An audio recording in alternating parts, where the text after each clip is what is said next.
안녕하세요. 지금 이 사람 임수민입니다. 김원영 변호사는 무용수이자 공연 창작자로 활동하고 있는데요. 평소에 휠체어를 이용하는 장애인인 김원영 변호사는 휠체어에서 내려와 무대에서 바닥을 구르고 기면서 춤을 춥니다. 처음에는 부끄럽고 창피하기도 했지만 타인의 시선을 의식하지 않고 몸짓과 대사로 생각을 마음껏 표현하면서 어떤 해방감을 느꼈다고 하는데요. 무대 위에서는 모두가 평등하길 바라는 김원영 변호사. 그가 춤을 통해서 하고 싶은 얘기는 무엇일까요? 김원영 변호사 지금 만나봅니다.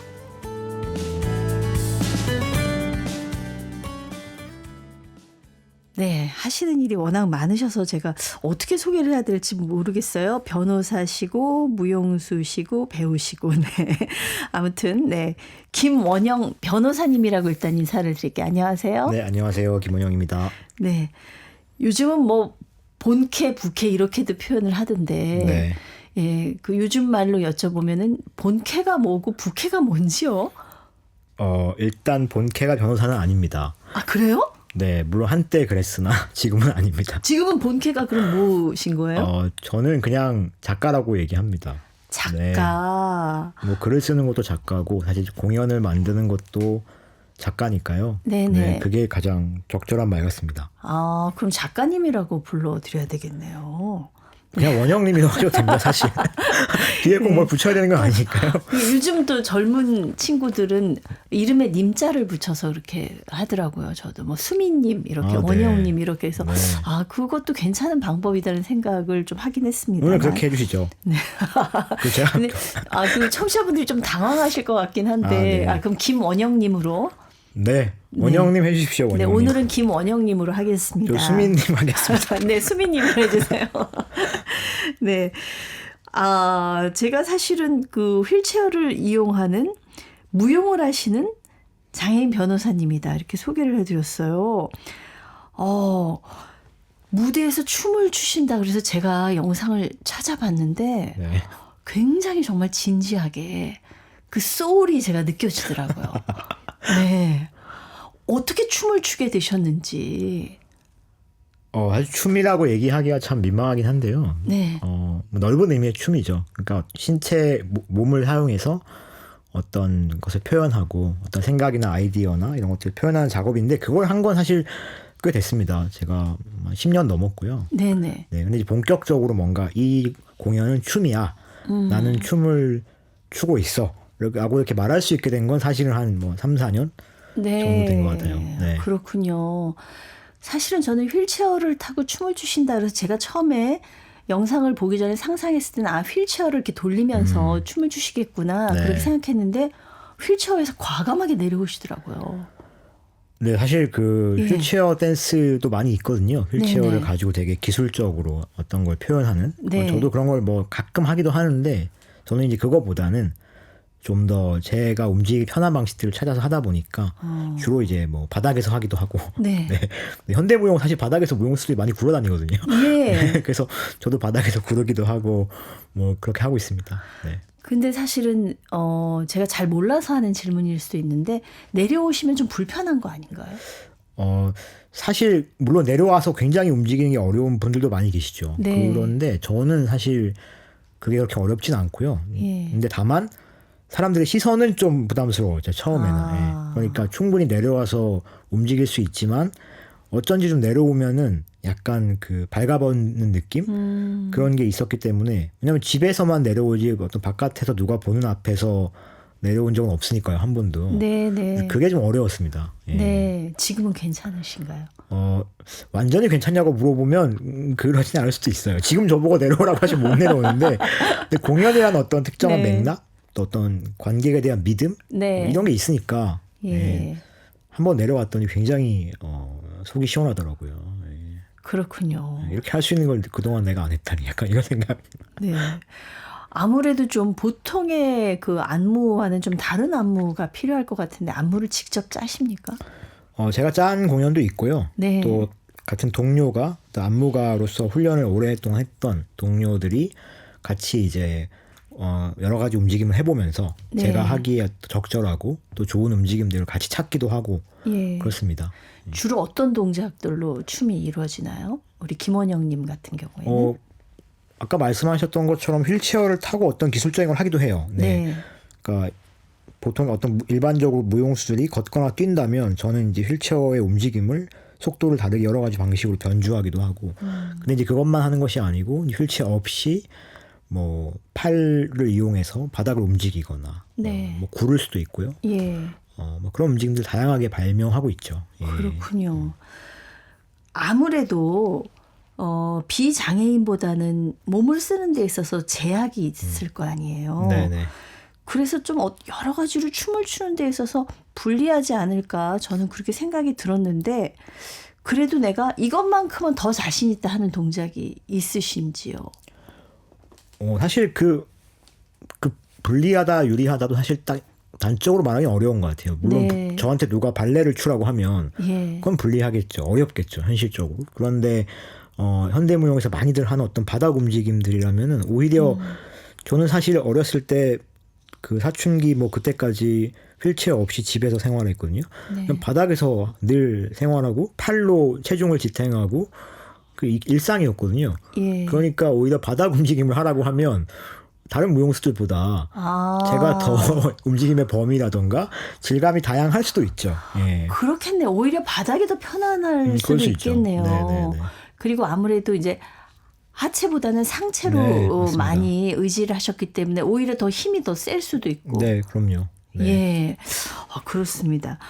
어떠세요? 이제 본격적으로 춤을 춘 건 한 3, 4년, 네. 춤을 추신 지 한 10년 정도 됐다고 하셨는데 이렇게 무용수로 활동하는 지금의 이 경험들이 우리 김원영님한테 좀 어떤 변화를 가져다 주는 것 같으세요?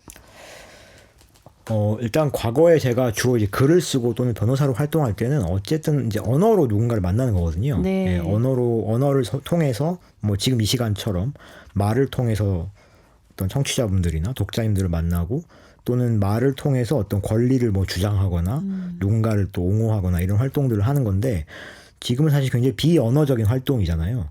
그러니까 그것이 갖고 있는 또 나름의 한계도 있긴 하지만 반면에 이를테면 제가 해외에 나가서 공연한 적이 있는데 언어가 하나도 통하지 않는 나라의 장애인 관객들을 만난 적이 있거든요. 근데 그분들이 공연을 보신 다음에 굉장히 좋아하고 끝나고 뭔가 이렇게 서로 부족한 영어로 이렇게 대화를 나누기도 했는데 그러니까 제 책을 그 나라 언어로 번역해서 보여드리긴 쉽지 않지만 네. 움직임은 바로 만날 수 있죠. 그렇죠. 네, 그리고 그분들도 어쨌든 또 제 움직임을 보면서 자신들이 어떤 그 휠체어 없이 바닥에서 움직였던 어떤 상황이라던가 이런 것들이 연상되기도 하고 그래서 굉장히 뭔가 연결된다는 느낌이 있었어요. 네, 네. 그런 어떤 비언어적인 만남들이 훨씬 다양하게 가능하다.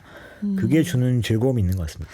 사실은 춤을 비언어라고 하셨지만 이 바디 랭귀지라고 하잖아요. 뭐 그렇죠. 그렇게 보면 저것도 언어죠. 더 원초적 예. 언어일 수도 맞습니다. 있잖아요. 네, 그렇죠. 네. 네. 근데 사실 할 수 있는 여러 가지 활동들이 있었는데 그중에서 또 특히 어떤 활동에 제약이 있는 분이 무용을 선택한 그런 이유가 뭘까? 그게 또 궁금하네요. 사실 어떤 그 삶의 어떤 선택들이 따지고 보면 자기도 이해할 수 없는 여러 가지 이유들이 있잖아요. 네, 네. 근데 나중에 어떻게 보면 이제 사후적으로 해석하는 건데 이런 이유인 것 같아 이렇게 생각하는 거긴 한데 근데 저는 그냥 돌아보면 굉장히 어렸을 때부터 뭔가 운동이든지 어떤 이런 몸을 표현하는 데 관심이 많았던 것 같아요. 그런 열망도 많고. 네. 네. 근데 이제 그런 기회들이 제가 어렸을 땐 주어지지 않았던 것이죠.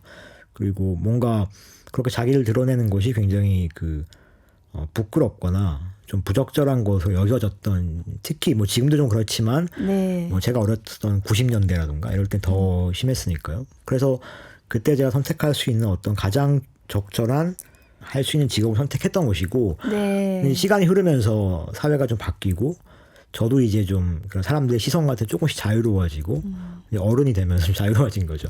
그러니까 이제 이걸 하고 싶다라고 점점점 그쪽으로 간 것 같아요. 어느 날 갑자기 뭐 아침에 일어나서 나는 춤을 춰야겠어. 뭐 변호사 그만둬. 이건 당연히 아니고요. 네. 아주 긴 시간 동안 조금씩 이동해 왔습니다. 그러니까 변호사라는 직업은 내가 할 수 있는 현실적으로 가능한 것이 뭘까? 네. 그래서 턱한 것이고 무용이라는 것, 춤이라는 것은 내가 좀 힘들지 않을까 해서 제쳐뒀지만 정말 하고 싶었던 것. 네. 네, 그걸 지금 이제 하고 계시다는. 그랬던 거라고 믿습니다. 지금 이제 무용가로서의 김원영님에 대한 얘기를 했지만 사실은 그 전에 이제 배우로서도 활동을 하셨어요. 예. 특히 이제 장애와 예술을 접목한 활동들을 꾸준히 해오셨는데 2019년에 1인 연극을 하셨었죠. 네, 제목이 사랑 및 우정에서의 차별 금지 및 권리 구제에 관한 법률. 제목이 길어요. 이거 직접 시나리오도 쓰시고 다 하신 건가요? 네, 극작하고 출연하고 있습니다. 예. 그러니까 어쨌든 굉장히 긴 법이었어요. 네. 이거 어떤 연극이었나요?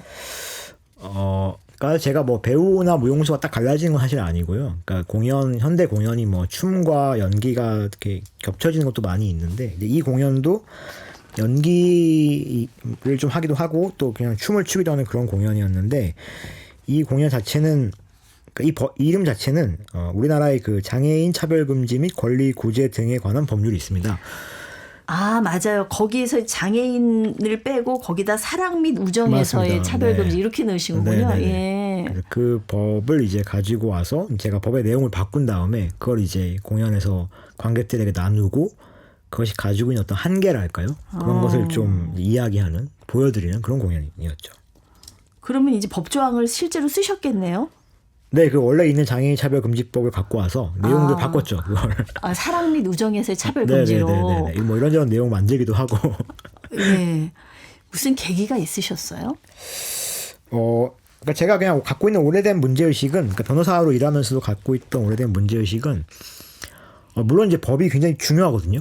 우리 삶에서 굉장히 중요하고, 법을 어떻게 만들고 운영하냐는 너무 중요한데, 근데 제가 어떤 법을 만들든 그게 어떤 좀 더 장애인들을 잘 이동하게 만들고 좀 더 많은 평등한 기회를 만드는 건 분명하고 꼭 필요한데 그렇게 하더라도 뭔가 우리가 이렇게 사랑이나 우정처럼 좀 사적이고 내밀한 영역에 대해서는 어떻게 보면 당연한 거죠. 거기에 대해서는 법이 할 수 있는 게 거의 없다는 생각을 많이 했어요. 네. 그러니까 사실 그렇잖아요. 만약에 우리가 법률로 뭐 어떤 정말 그 고립된 삶을 산 중증 장애인이 사회에 나왔는데 그 친구가 만약에 없어요. 그러면 법률로 친구를 하라고 만들 수는 없잖아요. 그렇죠. 그거는 강제할 수가 없죠. 그거는 정말 개인의 어떤 사적이고 사적인 의지, 어떤 뭐 매력, 어떤 관계의 특수성들이 있는 문제인데 그러니까 저는 법이 갖고 있는 어떤 공백지대를 좀 사랑과 우정의 영역이라고 생각을 했고 그래서 이 법은 사실은 현실에 불가능한 법인데 사랑과 우정을 법률이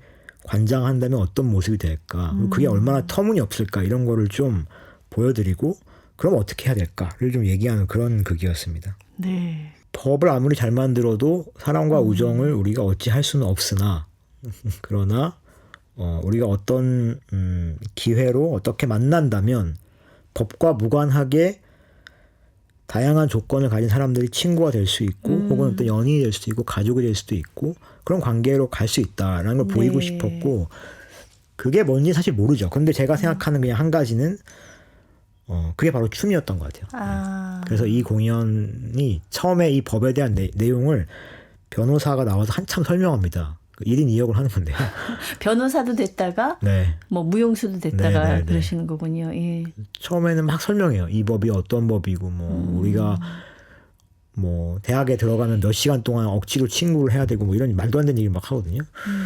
그런 다음에 이제 어떤 과정을 거쳐서 이제 마지막 후반부에 오면은 그 변호사 역할을 했던 사람이 자기를 좀 감추고 있던 이런 뭐 의상이나 이런 것들을 좀 자유롭게 벗어 던지고 바닥에 내려와서 이제 춤을 추고 관객을 한번 초대하는 뭐 이런 장면이 있었어요. 네. 본인 얘기네요. 그렇죠. 우리 김원영님의 얘기를 무대에 올리신 거다 이렇게 봐도 될 것 같아요. 뭐 사랑 및 우정에서의 차별 금지 및 권리 구제에 관한 법률 연극 제목이니까 저기 1항만 한번 살펴보고 가죠. 제가 읽어드릴게요. 네. 제1조. 네. 모든 국민이 타인의 사랑과 관심, 환대를 받음에 있어서 겪는 차별을 금지하고 차별받은 사람의 권익을 효과적으로 구제함으로써 모든 국민의 완전한 사회 참여 및 평등한 삶의 질을 구현함을 목적으로 한다. 이건 사실 장애 비장애를 떠나서 어느 누군가는 태어나면서부터 사랑을 많이 받고 네, 그렇죠. 어느 누군가는 사실 그렇지 못하잖아요. 네, 맞습니다. 그렇죠. 사람은 누구나 이런 면에 있어서는 공평하지는 않은 것 같아요. 네. 예. 그래서 이게 장애 비장애를 떠나서 모든 분들이 좀 공감할 수 있는 내용이 아닐까 싶어요. 네. 네. 사랑과 우정의 참 아이러니한 점은 그냥 제 생각에 그거를 이제 그런 여러 사람들이 서로 친하게 지내고 서로 애정을 나누고 하는 환경을 만드는 건 법으로 할 수 있지만 사실 사랑과 우정은 어떤 법적인 의무 혹은 도덕적인 의무가 되는 순간 사랑과 우정의 힘이 확 떨어지는 것 같은 거예요. 네, 네. 제가 어렸을 때 뭐 저희 어머니가 동네 친구들한테 아이스크림 사주면서 얘들아 오늘 너는 일요일 날 가서 원영이랑 놀아주고 너는 화요일 날 가서 놀아주라라고 해서 걔네가 온들 그건 진짜 우정이 아니잖아요. 네. 네, 그래서 저는 우리가 도덕적 의무와 사랑과 우정은 좀 아이러니한 관계에 있다. 그런 생각을 많이 합니다. 계속 우리 사회에 시사하는 바도 있는 것 같아요. 우리 사회가 사실 법과 제도적인 측면에서는 어떤 여러 가지 장애에 대한 그런 차별적인 것들을 네. 많이 이제 걷어내고 좋아지고 있는 방향으로 가고 네, 있지만 여전히 우리 어떤 인식이라든가 뭐 이런 부분에 있어서는 좀 사실은 또 다른 차원의 또 얘기가 네, 있는 그렇죠. 것 같습니다. 이 연극으로 그 백상예술대상 연극 부문 남자 최우수 연기상 후보에 오르셨어요. 와, 대단하십니다. 네, 왜 오는 건가요 대체? 모르겠습니다. 상을 못 받으셨죠? 네, 당연히 못 받아야죠. 제가 받으면 안 되죠. 그래도 후보에 올라갔다는 게 백상 연기대상인데. 후보에 올라간 경험은 매우 흥미로웠습니다. 네, 2019년에 그때 아마 뉴스가 됐던 걸로 저도 기억을 하고 있습니다. 이런 시도들이 참 대단해요. 2021년에는 우리 한예종 한국예술종합학교 무용원 대학원 과정에도 또 석사 과정에도 네. 지원을 하셨다고 들었어요. 네, 지원만 했습니다. 시험을 보셨을 거 아니에요. 지원을 하면 시험을 보잖아요. 시험 봤죠. 네. 어떤 걸로 시험을 보셨어요? 무용원 창작과라서 네. 오디션을 본 거죠. 예. 면접도 보고. 그럼 저는 잘 모르지만 무슨 지정해 준 것도 있을 거고 네. 자유무용 이런 것도 있을 것 같은데. 네, 딱 말씀하신 대로 그 준비해 가는 게 하나 있고 네. 현장에서 나오는 그 요청이 있어요. 과제가 있어요. 네. 거기에 맞춰서 안무를 바로 해서 보여드리는 교수님들 앞에서 그런 테스트가 있었습니다. 그때 얘기를 좀 해주실래요? 네, 그 대학원 지원하고 갔어요. 시험 보러. 근데 사실 제가 시험 볼 때 제 친구가 분명히 저한테 그랬거든요. 요즘은 이 예술대학도 굉장히 다양성이 높아지고 있고, 이 춤도 여러 가지 춤이 있고 하니까, 네가 지원해봐도, 괜찮을 거다. 이렇게 얘기를 했어요. 네. 그래서 그 말만 믿고 제가 지원을 했는데, 갔더니, 지원자분들이 다 너무 멋지죠. 물론 다 너무 멋진 무용하는 분들이니까 네. 얼마나 근육질에 그렇죠. 네. 비례 이런 그럼요. 것도 네. 그러실 것 같고요. 저희가 생각할 수 있는 어떤 그런 아주 멋지고 아름다운 그런 네. 게다가 나이대도 별로 다양하지 않았어요. 사실은 대부분 그냥 대학 졸업하고 이제 지원하신 20대 한 초중반. 네, 그분 예. 중반 정도의 분들이고 장애가 있는 사람은 당연히 저 혼자였고 그때 나이가 40대셨나 30대? 30대였죠. 네. 그러니까 이게 장애가 꼭 없다고 하더라도 사실 30대고 그 나이에 좀 지원하기는 좀 그렇죠. 네. 그런 면이 있죠. 예. 그렇죠. 그러니까 저만 아무튼 좀 아주 특별한 케이스였죠. 그래서 예. 네, 그래서 면접 그래도 이렇게 그 구술 면접까지는 다들 이렇게 쌀쌀한 날씨여서 외투 입고 다 가만히 이제 기다렸다가 면접을 보니까 그때까지는 저도 그냥 면접을 봤거든요. 근데 이제 그 오디션을 이제 보기 위해서 대기실로 들어갔는데 네. 들어가니까 이제 그 면접 그 대기하는 그 지원자들께서 이제 외투를 벗고 몸을 풀잖아요. 네. 근데 그때부터 이제 저에게 현기증이 이제 오기 시작. 왜냐하면 다들 막 공중에서 두 바퀴 돌고 막 이러고 있는데 좀 주눅 들 수도 있겠어요. 엄청나게 주눅이 들었죠. 네. 네. 뭐 그런 시간을 어떻게 버티고 뭐 시험을 보긴 했습니다. 그 시험 보고 나서 어떠셨어요? 그러니까 시험을 보기 직전에 정말 정신이 없었고 어떻게 시험을 보고 집에 돌아오니까 정신이 났죠. 그래서 내가 진짜 무슨 짓을 한 건지 모르겠다.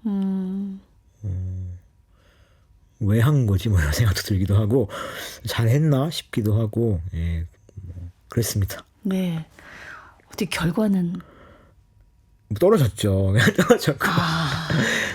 당연히 떨어질 수 있다고 생각하고요. 네. 뭐 아쉽지만 여러 가지 생각을 했는데 처음에는 내가 준비를 뭐 많이 못했으니까 떨어졌을 수 있다. 또는 오랫동안 그 춤을 춰온 분들에 비하면 그런 시간이 터무니없이 부족하니까 뭐 떨어질 수 있다 이런 생각도 들었고 또 한편으로는 어쨌든 아직은 그 무용원에 장애인 분들이 안 다녔으니까 뭐 설령 내가 더 잘했더라도 과연 뽑혔을까 뭐 이런 의문도 갖기도 하고 여러 가지 복잡한 생각이었죠. 네, 네. 2022년에 그 김혜지 국회의원이 한예종 일부학과에 장애가 있는 지원자들을 선발하지 않은 이유에 대해서 이제 공개 질의를 하셨는데 그때 이렇게 답변이 왔다 그래요. 전공의 특성상 고도의 신체 능력과 긴밀한 협업 능력이 필수적인 데다가 신체적 지적 장애 학생에게 일반 학생과 같은 수준의 수업을 진행하거나 소수 장애 학생을 위한 별도의 수업 개설이 어렵다. 이게 답변이었다고 합니다. 네. 예. 그렇죠. 어때 좀 수긍이 가세요? 저는 말씀드리고 싶은 거는 제가 이제 전 대학원 과정이었잖아요. 그러니까 제가 불합격한 것은 뭐 제가 오랜 동안 이렇게 춤을 춰온 사람이 아니기 때문에 그거 자체에 어떤 부당함이 있다고 별로 생각하지는 않고요. 예. 그런데 저 답변 자체는 이제 적절하지 않다고 생각합니다. 당연히. 네. 왜냐하면 이제 그것은 너무나 특히 저희 학부 과정 이야기거든요. 근데 이제 뭐 10대 후반인 그런 장애 학생이 누군가와 협업을 할 수 있고 없고를 미리 너무 사전에 사실 판단하고 있는 거잖아요. 게다가 또 장애가 있는 청소년들의 어떤 그 조건이나 재능이나 신체적 상태는 매우 다양할 텐데 좀 미리 저렇게 좀 판단하신 것은 문제가 있지 않나. 근데 물론 저 나중에 이제 바꾸신 걸로 알고 있어요. 네, 바뀌었군요. 네, 맞습니다. 네, 다행입니다. 그 예전에 쓰신 책 중에 실격당한 자들을 위한 변론이라는 책이 있더라고요. 장애인들이 우리 사회에서 실격당한 사람들이라고 혹시 보시나요? 그런 태도가 있었다고 생각하고요. 과거에 특히 아주 과거에 오랫동안. 그러니까 어떤 사회 구성원으로서의 자격 자체를 그러니까 사회 구성원으로 뭘 잘하냐 못하냐를 떠나서 그냥 사회 구성원으로 살아갈 수 있는 자격 자체가 이제 박탈된 그런 존재라고 오랫동안 여겨져 왔다고 저는 생각하고 있고 지금도 또 어떤 맥락에서는 그런 태도들이 존재하고 있죠. 네. 네. 그래서 그런 얘기들을 꾸준히 책으로도 쓰시고 무대에서도 연극도 하시고 무용도 하시면서 그런 얘기를 우리한테 전해주고 계신 것 같아요. 보니까 우리 김원영님 뭐 배우고 무용수고 변호사시지만 또 첫 직장이 국가인권위원회에서 일을 하셨더라고요. 네. 장애차별조사관으로 장애인 인권 관련 활동을 하셨는데 그때 참여해 보시고 어떤 것들을 좀 느끼셨는지요? 제가 이제 변호사 되고 나서 이제 인권위 조사관으로 간 건데요. 네네. 제가 주로 이제 맡았던 업무는 사실 정신병원을 가는 거였어요. 네.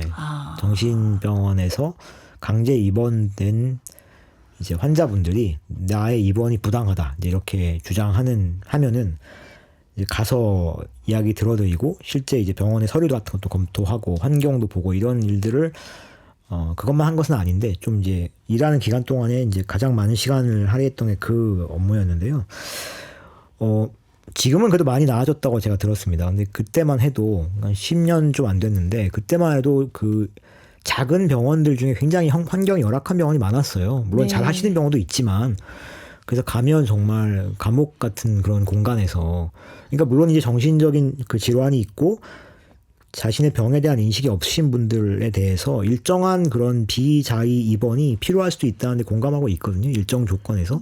근데 이제 그렇더라도 그 입원하는 환경은 그래도 환자잖아요. 그냥 네. 교도소가 아닌데. 예. 심지어 교도소에서도 우리가 인권을 많이 이야기하는데 너무 열악한 상황이었죠. 그래서 가서 보고 충격을 많이 받기도 했고. 근데 이제 한 가지 되게 그 기억에 남는 거는, 제가 갔을 때 거기 계신 분들이 이렇게 얘기하신 분이 계셨어요. 아니, 그러니까 자기가 자신이 아프다는 걸 인정하는 환자분이었는데, 네, 네. 내가 좀 아픈 건, 정신적으로 아픈 건 맞다. 근데 내가 사지가 멀쩡한데 여기 이렇게 있으면 되겠냐라고 얘기하시다가 다시 저를 보시고, 아유, 조사관님, 제가 그런 뜻으로 얘기한 건 아니고 이렇게 하시는 거예요. 근데 생각해 보면 저도 예. 그분들을 만나기 전까지는 그런 생각을 해왔던 거예요. 아, 내가 몸만 불편하지. 나는 생각하는 게 멀쩡한데. 정신적으로 내가 멀쩡한데 왜 네. 사회적으로 내가 배제다, 이런 생각을 했던 거예요. 그러니까 사실은 제가 어떤 종류의 장애를 갖고 있어서 그 문제에 대해서 민감했지만, 사실은 그와 매우 유사한 다른 조건에 있는 사람들에 대한 어떤 의식을 하지 못했던 것이죠. 근데 거기서 네. 이제 그런 분들을 만나면서 저도 좀 더 어떤 저의 장애라고 하는 경험의 폭을 더 확장할 수 있는 많은 계기였던 것 같습니다. 그렇군요. 서로 간의 장애를 갖고 있어도 자신의 장애가 아니면 이해하기 어려운 부분이 그럼요. 분명히 네. 있을 거예요. 저희 프로그램에서도 정신장애를 앓고 정신장애인들의 입장을 대변하는 분이 나오셔서 얘기를 네. 하신 적이 있었는데, 네. 몰랐던 것에 대한 이해가 굉장히 많이 됐었습니다. 아, 그런 걸 통해서도 또 본인과는 다르지만 네. 자신의 장애에 대해서도 좀 더 다른 시각으로 들여다보는 그런 계기가 되셨을 것 같아요. 네, 그럼요.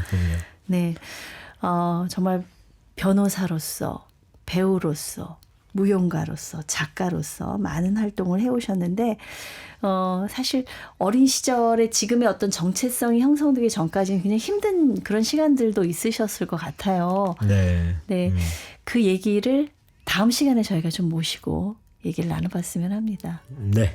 네, 오늘 말씀 감사합니다. 감사합니다. 무용수로 배우로 활동하는 휠체어 이용 장애인 김원영 변호사였습니다.